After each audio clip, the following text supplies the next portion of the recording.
J'ai 24 ans et je lis depuis que j'ai... Je sais plus. J'ai commencé à lire très tardivement, depuis que j'ai 15 ans. Je suis comédien, metteur en scène, auteur, musicien, enfin un peu tout quoi. En général, je lis de tout. Mais je suis quand même beaucoup plus branché poésie, nouvelles, puis théâtre forcément. Enfin, quoique moins ces derniers temps, parce que j'ai un peu fait le tour aussi de la question. Je m'intéresse plus à d'autres formes aussi, d'autres formes d'écriture. À mettre en scène d'ailleurs, mais voilà quoi. Alors, mon livre marquant, c'est Le Palais de Glace de Tai Vesaas, du coup, qui est un auteur norvégien du XXe siècle. Et comment dire, alors c'est déjà au départ, c'est un fils de paysan qui lui-même était paysan. Euh, Son écriture, ça s'apparente. Enfin, il parle beaucoup de l'enfance, en tout cas. Il reprend même le vocabulaire de l'enfance, c'est une écriture très très simple.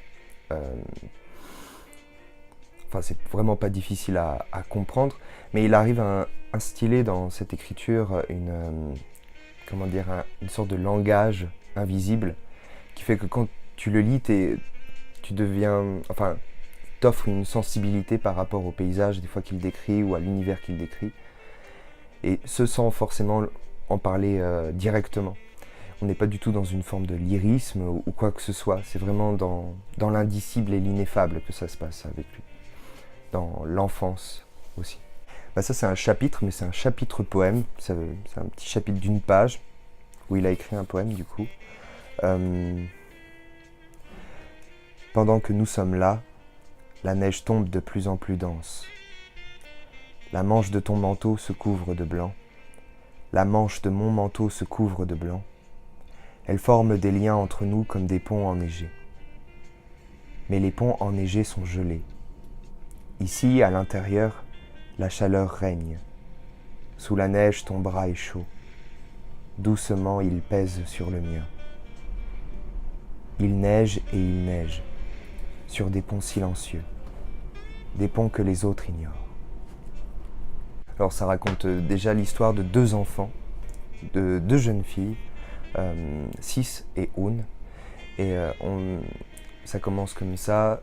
Sis, elle habite dans un village près des forêts, du coup, en Norvège. Et un jour, il y a une nouvelle écolière qui arrive, qui s'appelle Un. Et quand elles vont se rencontrer, et sans parler, justement, il y a quelque chose qui va se créer entre elles. Une forme d'amour très très puissant. Et elles vont s'approcher petit à petit, mais toujours avec cette fragilité un peu de l'enfance, cette innocence presque. Et puis elles vont commencer à jouer ensemble. Et comme c'est l'hiver, elles décident de partir dans la forêt et elles tombent sur une grande cascade de glace. Elles vont l'appeler le Palais de Glace, d'où le titre du coup de ce roman. Et elles vont jouer dedans, et dedans, enfin, quand on est enfant, on s'amuse, on imagine beaucoup de choses à travers la nature, ses formes, et tout fait sens en fait dans la nature quand tu es enfant. Et du coup, elles vont jouer dedans, et il va y avoir une sorte de rapport aussi avec la mort qu'elles auront ensemble. Et quelque temps après, Un ne revient plus à l'école. Et personne ne sait où est-ce qu'elle est. Mais Sis, elle, à l'intérieur d'elle-même, elle sent qu'elle est dans ce palais de glace où elle était. Sauf qu'il ne la retrouve plus. Et on fait des battues pour la trouver, la chercher. Mais personne ne la trouve. Et intimement, Sis sait au fond d'elle qu'elle est morte. Dans ce palais de glace. Enfermée dans la rivière qui coulait derrière la chute d'eau. Et la dernière partie du roman, il se passe pas grand chose, mais ça relate en fait tout ce deuil que la jeune fille Sis du coup a fait de son ami Un. Et le printemps arrive, le palais de glace fond, et on retrouve Un morte. Et en même temps, il y a une ambiguïté parce que à travers les yeux de Sis, on a l'impression qu'elle est encore vivante. Du coup, il y a une sorte de féerie, de réalité magique qui s'instaure tout au long, de toute façon, du roman, qui moi me touche énormément, ayant vécu à la campagne quand j'étais petit. Moi, je sens au fond ce qu'il voulait dire, par exemple, à Evesus. C'est très dur en fait à raconter à expliquer, parce que c'est vraiment un langage de l'ineffable, de l'indicible. Tout se passe vraiment entre les mots. C'est une écriture assez fantastique d'ailleurs pour ça. C'est comme les haïkus japonais. C'est la rime se fait ailleurs.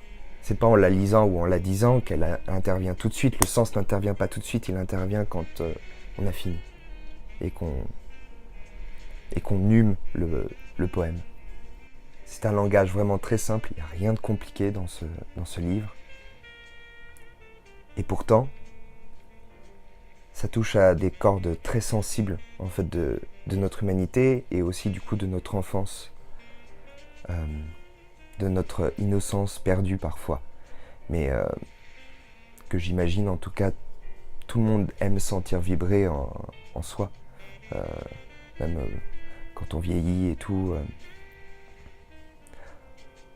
Ça touche quelque chose de l'ordre de l'essentiel. Et pour ça, en tout cas, je pense que c'est déjà accessible à tous, c'est universel. Puis c'est cool.